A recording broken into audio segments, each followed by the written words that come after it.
Welcome once again to Breakfast Central. We kick off the second half with the newspapers to share with you the big stories making headlines across the country this morning.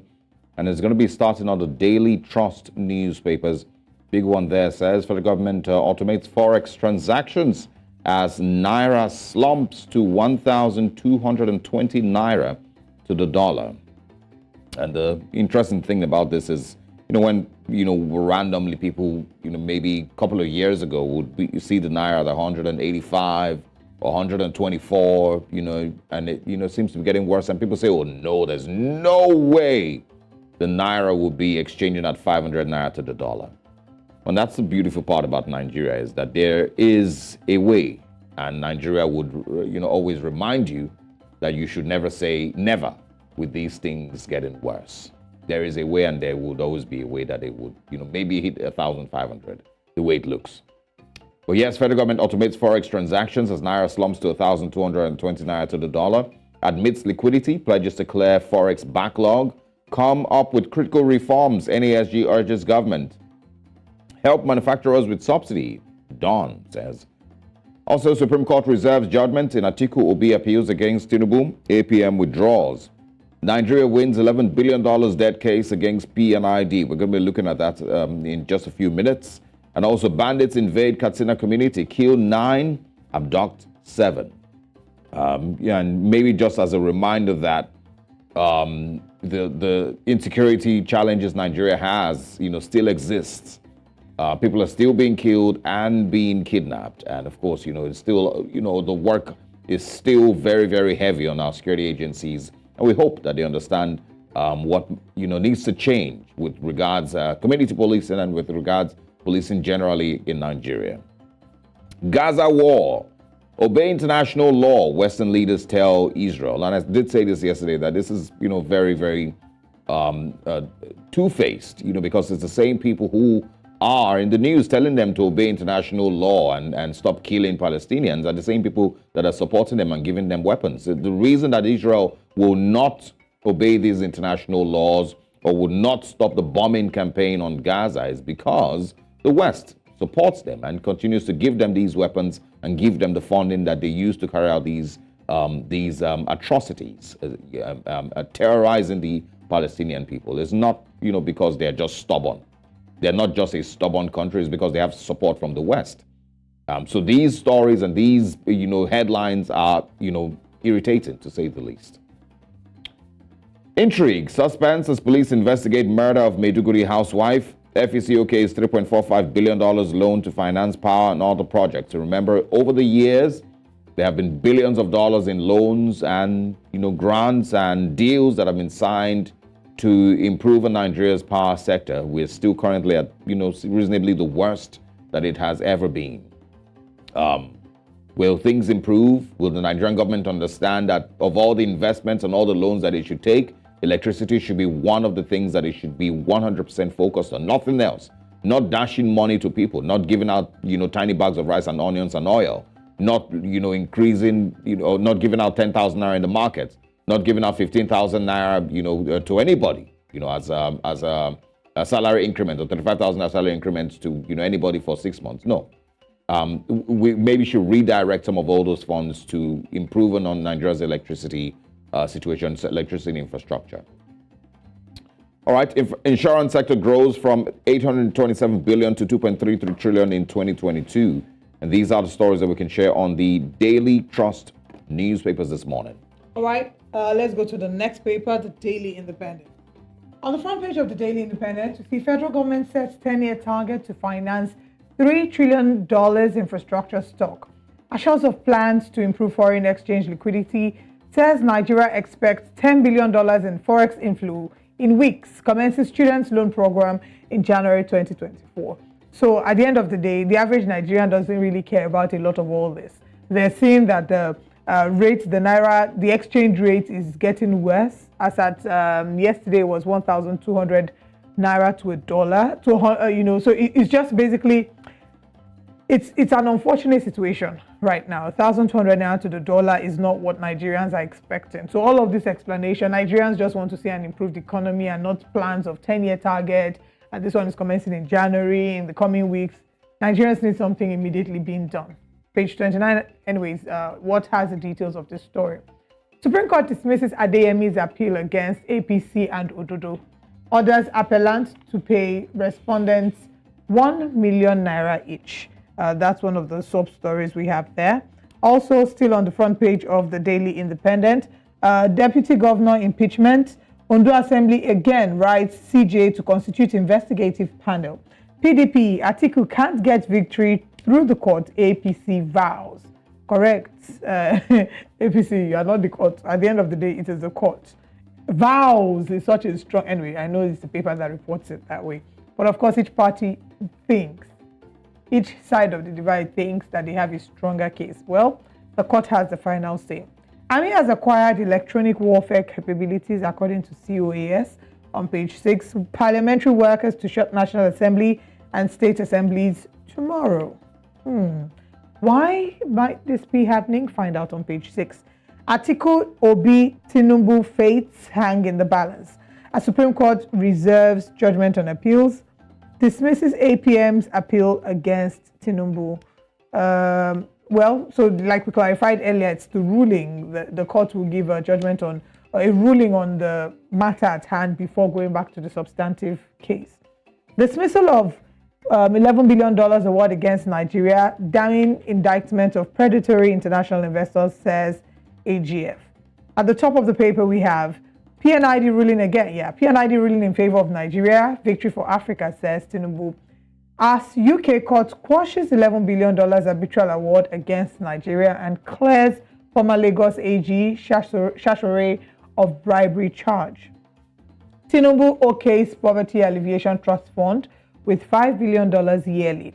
FEC approves new draft policy to regulate solid mineral sector and ratifies acceptance of $3.4 billion World Bank loan. That's all that we have on the Daily Independent newspaper. Anyone who sees the PNID story or that headline will feel like, or wouldn't realize or remember the little details of the case, which of course show that there's Nigerians who tried to sabotage their own country. And this was actually a deal that was gotten through very seemingly fraudulent means. Backdoor means. PNID, that is a company that didn't have any oil exploration experience or anything, and was about to be given, a license for gas exploration in Nigeria. It is one of the most embarrassing cases in Nigeria's history. And I don't even know if we should be celebrating the victory. We should be bowing our heads in shame that these things even happen so easily. And how really, this also in a way tarnished our reputation. There was so much that was being done. PNID, I heard that they had created the Twitter account and all of this to be able to push the agenda. A lot of people pushing the narrative and saying, this is Nigeria. First of all, it's already bad enough, the kind of reputation that we have garnered on the international scene. So this was not a good look for Nigeria at all, with the Home Secretary as well, whom a number of people have asked to come and apologize for the role that was being played, in all of this. But it feels like, and if you read through the details of the case, it almost feels like it was set up to fail so that there will be arbitration and then Nigeria will pay. That's almost what it seems like. That there was actually no plan for oil exploration.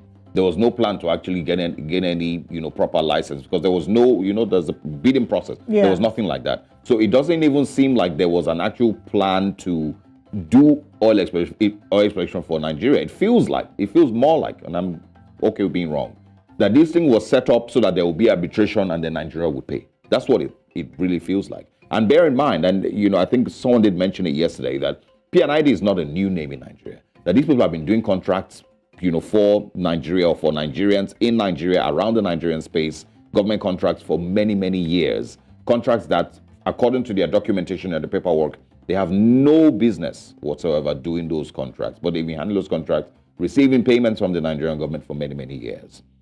So once again, yes, as we might celebrate it, that yes, it's a victory for Nigeria, we don't have to pay anybody $11 billion. We should still at least admit that there's a lot of shame that needs to go on, with these things, and how these things from 2010 started, how Nigerians, certain individuals, betrayed their own country for their own personal gain. All right, let's move away from the Daily Independent to the Daily Sun this morning. Supreme Court prepares for poll judgment day. It also says reserves ruling Atiku Obi's petitions against Tinubu. President insists ex-VP's fresh evidence alien to law. And also APM drops charges after bashing. The APM didn't have a really good day in court yesterday. After bashing for filing frivolous appeal. FEC approves setting up of Poverty Alleviation Trust Fund to remit $5 billion annually to the fund. OK's draft policy, solid minerals development. I hope that the $5 billion we're talking about isn't going to be loans again, taken to be remitting to the fund. I hope we're not going to be borrowing under the guise of remitting money to the Poverty Alleviation Trust Fund. I hope that whatever loans that they decide to take will not just be for debt servicing, but also to actually fix some level of infrastructure that will earn Nigeria money. I hope that we're able to stop the stealing of Nigeria's crude, so that we're at least able to pump more crude, earn more dollars, and fight these complete downward spiral of the naira to the dollar. These are some of the things that I hope that they're going to be able to achieve. I hope that at some point, one government in Nigeria is able to say that it is our legacy, that while we were in office, we fixed Nigeria's electricity problem. While we were in office, we fixed the stealing of Nigeria's crude oil. We fixed Nigeria's porous borders. One thing, just do one thing. No one is actually asking for too much. Just do one of these things, all right? While we're in office, we rid Nigeria, at least to a larger extent, of the security and the kidnapping challenges that we've had, banditry, unknown gunmen, everything that we've had. Let one government, just say that this is what we were able to achieve while in office. Fix electricity. Give us, 30,000, 50,000, megawatts of electricity, 100,000 if you can. Do something. Let one person say, okay, this is what we achieved for Nigeria while we're here.